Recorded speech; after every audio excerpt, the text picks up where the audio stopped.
Okay, can you guys hear me? I have a new setup today, and I thought I figured it out, and I tested it last night, and I was like, cool, we're good to go, and then Mercury is about to go in retrograde, so I have no idea what's going on. Anyway, hi.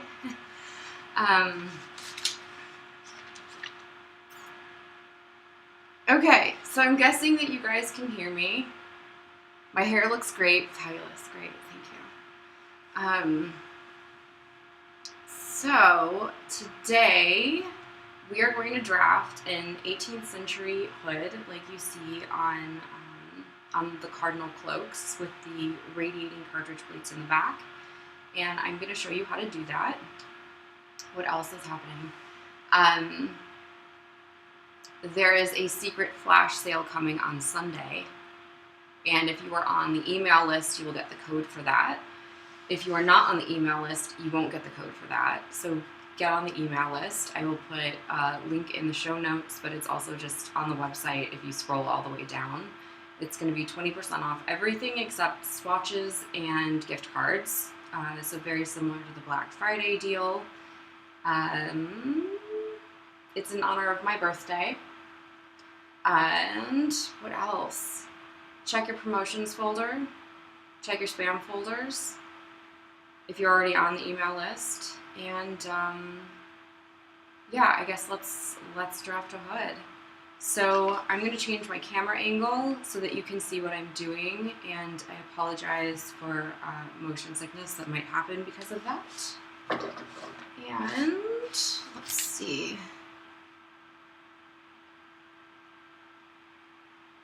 And I think there might be a little bit of a delay just because I'm putting this through software this time, but yes, let me know how it's going, because that helps me figure out what to do next.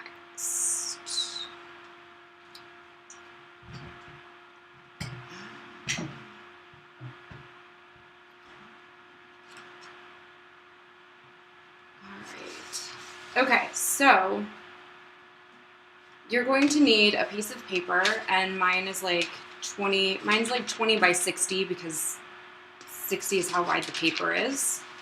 And you're going to need a ruler.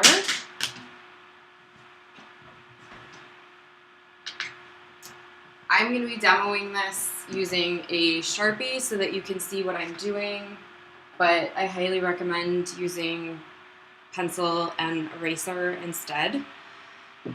That's what I would be using if I wasn't demonstrating. And you're going to need, at some point you're going to need the,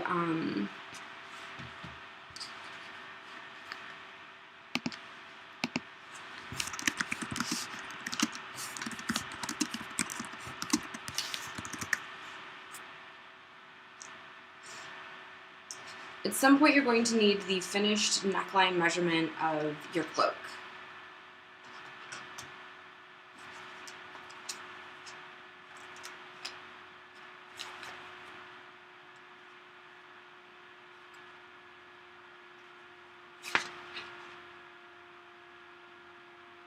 Okay, cool. Just having like a momentary brain malfunction and with my microphone. So, all right, eventually you're gonna need the neckline measurement the finished neckline measurement of your cloak. If you don't have that right now, that is totally okay. I'm gonna give you some tips at some point to help you fit this to your cloak. So, this is based on the hood patterns that are in Costume Close-Up in the women's style cloak, and also on a Domino from Jean Hunnisett. And those are two completely different styles of outerwear, but the way that the hood was made was very similar, and there is room for adjustments depending on what you want style-wise, and also just personal preference as far as comfort and things like that. So we're going to draft this on the fold. So fold your paper. Mine is already folded, and we're going to be working from the fold. The fold is going to mark the center point of your hood. I find this easier to do like this, because then if you have to make adjustments, you don't have to worry about drawing them twice and making sure that they're the same. This way you get an automatically symmetrical pattern. There you go. I'm not specifically including seam allowances in this, so if you prefer to have seam allowances, you might want to add them later, or you might want to include them in the measurements that you start with. So I'm going to start with a box that is 14 by 18 on the fold, so that when it is unfolded, it will be 36 inches long. I hope that makes sense. So we're just going to draw in our lines. And I'm using, I don't know if you can see it, but I'm using an alphanumeric pattern paper or marker paper if you're from the East Coast that's used in the fashion industry. So there's a 1-inch grid already printed on my page, which is super handy dandy.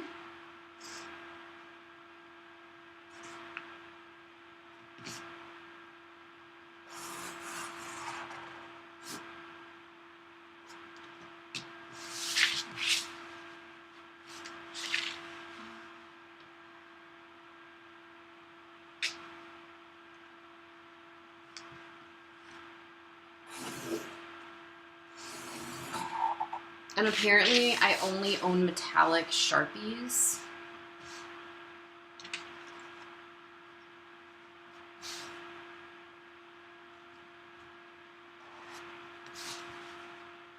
So this black one hopefully will show up. All right.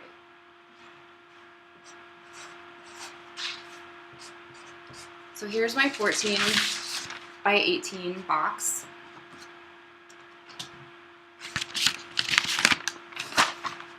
And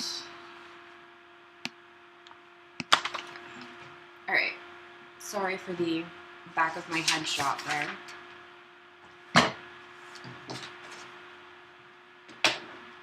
So here's my 14 by 18 box. This is my fold.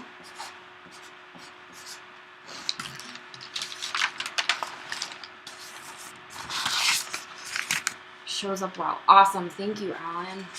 That's really helpful. All right, so I've labeled my fold and I've labeled the lengths of each side. This is important. It's more important for you watching this, but it's important just to remember because 14 and 18 are kind of close. And we're going to pick which side, which long edge is going to be the front, the part that your face shows through, and which is the back. And I'm just going to do it like this.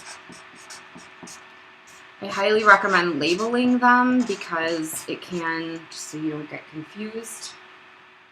It's also really helpful for future you, should you draw a pattern and then come back later and you're like, what the heck is this? And so this shorter side is eventually going to be the side that sews to the neckline of your cloak. And then your pleats are going to wind up going in here. But we're going to shape this a little bit so that it's not so square and pointy. We're going to make it just a little bit of a more round shape.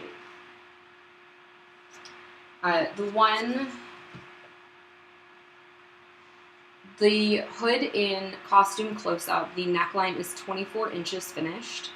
And in Jean Hunnisett, the neckline is 18.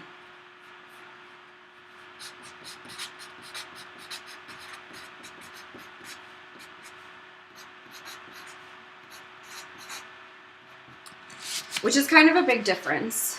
The hood in Hunnisett looks like it's much closer. I can show you the diagrams of these. NL is neckline. So Here we have costume close-up.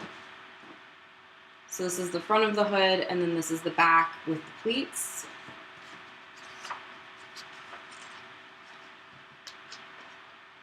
And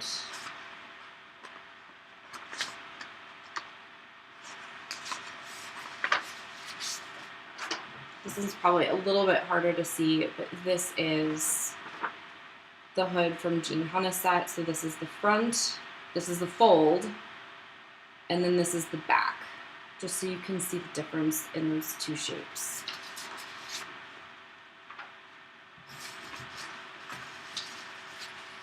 All right, so the one in costume close-up is a little straighter in the back, and that's where we're gonna start.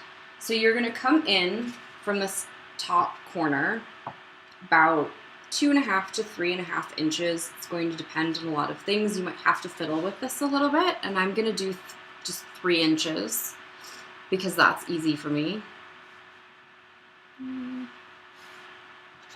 3, so that's that point there. And you're gonna connect this point to the lower corner. So we're essentially chopping off a frame.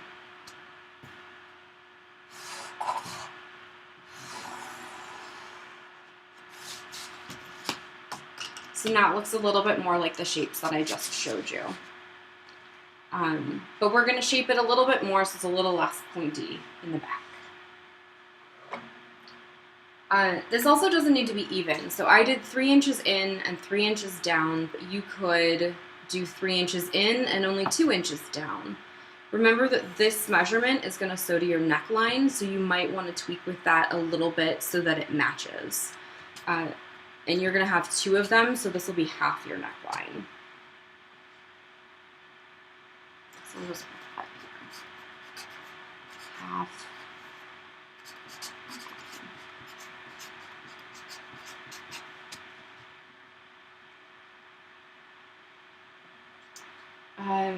Something, just a note that I have in mind here is that your neckline is going to have bias, and this is also going to have bias. So if you think of, I don't know if you can actually see the grid on the paper or not, but if you think of your fold, if that's your lengthwise grain, then this is your crosswise grain, and so this is going to start veering onto the bias. And if this angle starts hitting that 45 from this corner, so you can see it, this corner, it's going to have a tendency to stretch a little bit more. So just something to keep in mind. It can help you, or it can become a royal pain in the butt. So one of the ways that you can shape this a little bit more is to do this top angle in increments. So instead of creating a smooth curve, you're going to have kind of like a chunky angle curve. I don't know how else to call that.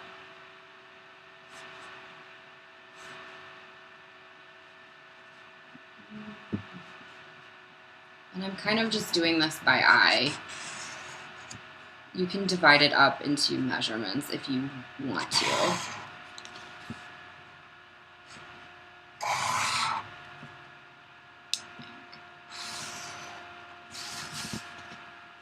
So it's a little bit more of a curve than a straight line.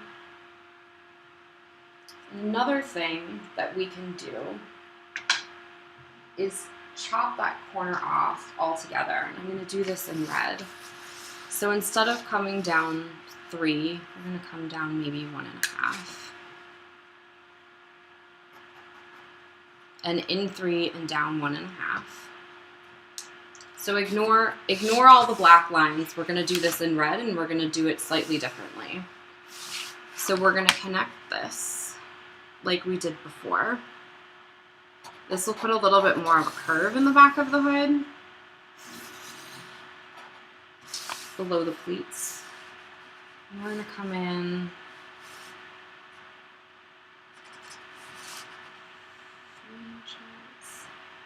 I'm going to do it this way.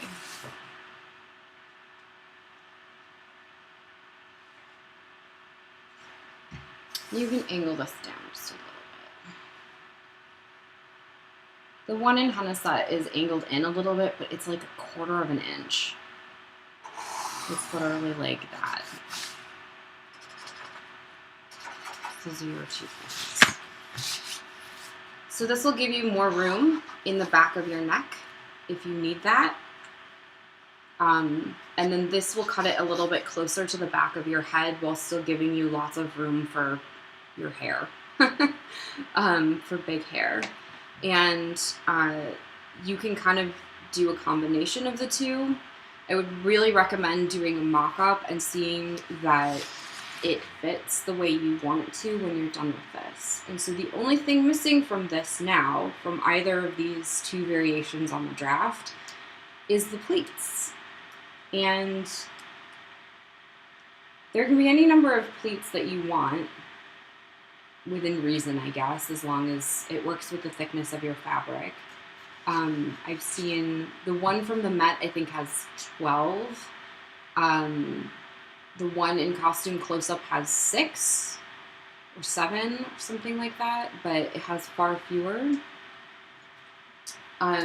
But between Costume Close-Up and Jean Hunnisett, they're both about 1 inch to 1.25 inches deep on the fold. So if you want an even number of pleats, so the fold is your center. So we're only going to mark half the number of pleats. So if you want 8 pleats, we're going to mark for 4.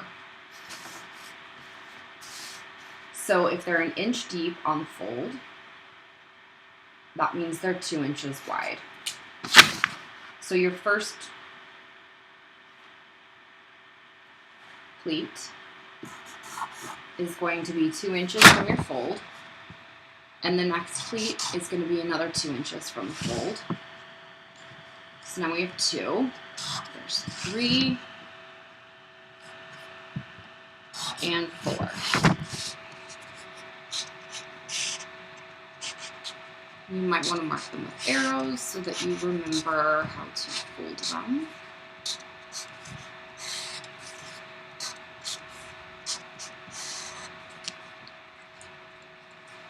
Should have done this the other way. If you want an odd number of pleats, like you want one showing up in the center back, like going straight up from your crown of your head, you would mark this first pleat at 1 inch.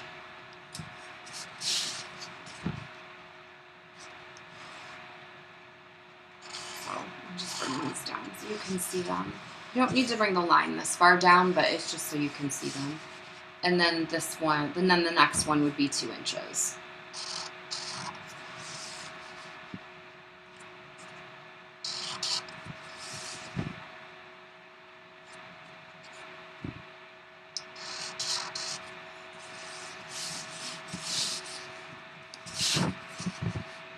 Maybe I should actually do what I thought I was going to do and make these lines longer. So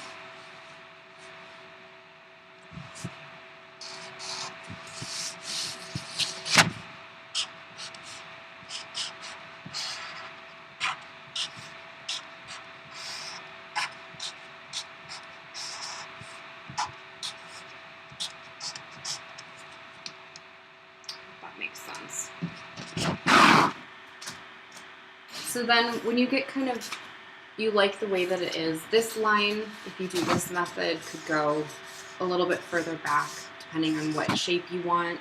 You just want to make sure it's not running into you where you want your pleats to be. The pleat size can really be whatever you want. It's cartridge pleats, so you might want to play with it. I would recommend making a mock-up, again, out of a fabric that's a similar weight and behaves in a similar way to what you're using before you cut into expensive wool or expensive silk. And then if you were lining your hood, you would cut 2 layers of this. Let's backtrack. How do you modify this? More important. So you're making your mock-up, you're not really happy with the shape. If you want a taller hood, you have a ship in your hairdo that you need room for, then you would make this line longer. If you need it deeper, like it's not really coming forward over your face the way that you want it to, you would make this deeper. If you wanted one that sort of splays out a little bit more over your shoulders, when it's down, you're going to make this shorter and the front wider. So that would also affect what angle. You could do that just by changing this angle, but you could also do that by making it longer, and then, you know, I guess that ultimately just winds up being that angle. So yes, and to cut out the pattern, to make sure that your paper stays neat, and it doesn't wind up twisting, you can just pin this as like you would fabric. Just pop a couple straight pins in it and then cut it out. And then when you unfold it, you'll have a full size pattern.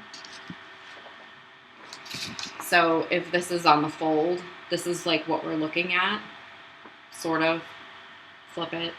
This is what it would look like once you cut it out. So I guess if you guys have questions, I'll try and be able to see that without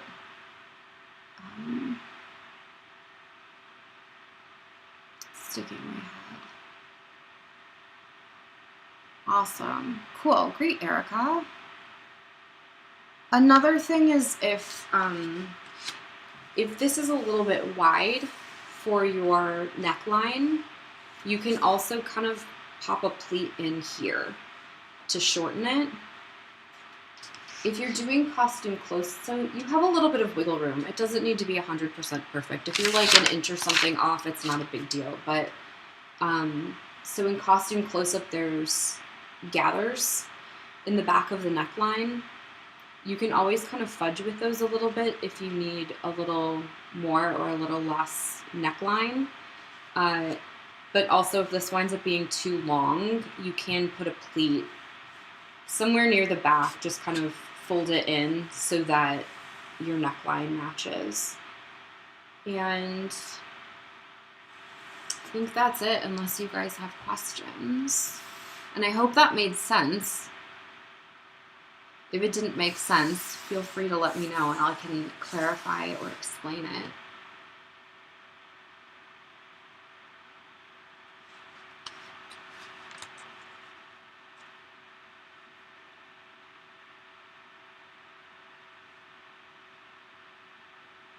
Right.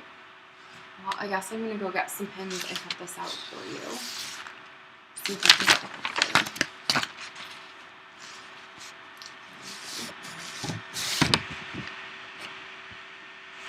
So then that's just while I'm here waiting to see if you guys have any questions.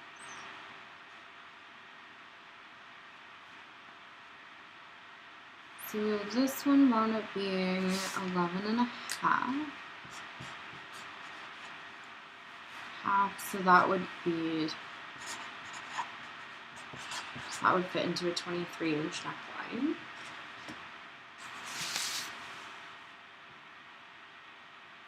And this one wound up being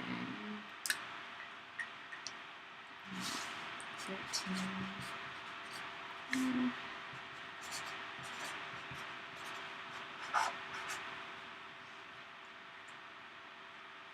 So this is probably fine for a 24-inch neckline. I could fudge that a little bit. This I would probably have to take a tuck into it somewhere and put a little pleat back here to get it to fit. And they're both too big for an 18-inch neckline. But you could use this draft for whatever cloak pattern you're using. How does one design a neckline length for cloak? Well, that's a good question. In Sue Felshen's tutorial, she asks you to measure your neckline right around your collarbone, which on me would be about 18 inches. A trick for doing that is if you have a necklace or a chain, a piece of chain, or even like a piece of string, you can then put it around your neck and, you know, adjust it until it's right around your collarbone and then measure the string. That's very small. That's going to be very close to your neck. I'm doing the costume close-up one, and I'm going to leave it at 24 inches because I'm going to experiment on if that is too big or not. It's probably going to depend somewhat on your personal comfort level and how tight you like things around your neck. If it's closer to your neck, it's probably less likely to shift around a lot. If it's really big, it's probably going to move around more. I'm going to do some experimental archaeology with mine, but I would probably say somewhere, just use a piece of string or a chain or necklace if you have it and adjust it to where you want it, and then measure that and use that as your neckline measurement. Again, I hope that made sense. I get a little rambly sometimes. I'm sorry, guys.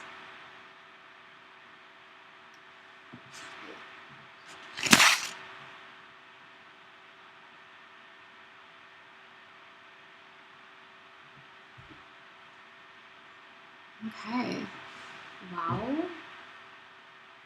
I think that's all that I have for today. Hopefully that didn't go too fast. Sometimes I talk kind of fast. And I will get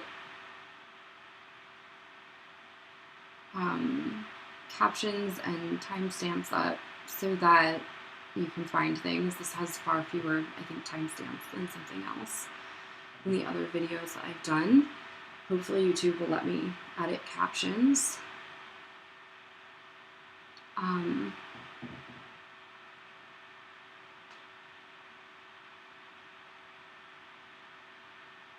Oh, awesome. So Hacking Historical says that when she wears her heavy cloak, she keeps the buckle really snug against the front of her neck, and that it's more comfortable than it kind of shifting around and pulling higher later. Someone asked when I did the original survey for the Cloak-a-Long how you keep your cloak from choking you, and part of that is going to be having a smaller neckline so there's less room for it to move around, but I'm going to purposely leave my cloak with a slightly bigger than I think it should be neckline because I have a theory on how you could compensate for that or help compensate for that if you do have a cloak and the neckline's too big. Because it's generally easier to make your neckline bigger than it is to make it smaller, so I'm going to try it. I'm going to attempt it, and then we'll see what happens, and then I can report back to all of you on how it worked and if it did or it didn't work. And that will probably happen, I don't know, in a couple weeks during like capes and linings week or something, hoods and linings week.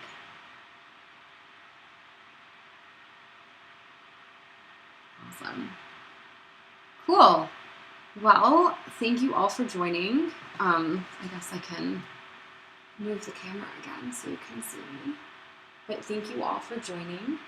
I'm really, really excited to be getting back into the Cloak-a-Long and out of the holiday craziness. And I'm looking forward to seeing everything that you're making. If you're on social media, be sure to use our awesome tags, Cloaked Capers 2020, Cloaked Capers, and Cloak Cult, so that I can see what you're making. You can also just tag me at Zadie Grossman, and I love seeing them, and I love hearing from all of you, so feel free to reach out if you have questions.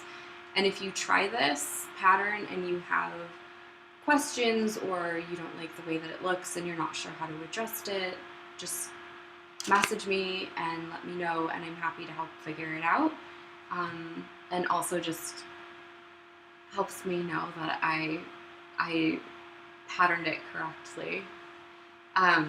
That this system that I think is happening will work for everyone. So I think that's that. Erica, is that my theory on the cloak pattern? Oh, my theory on how to fix the neckline.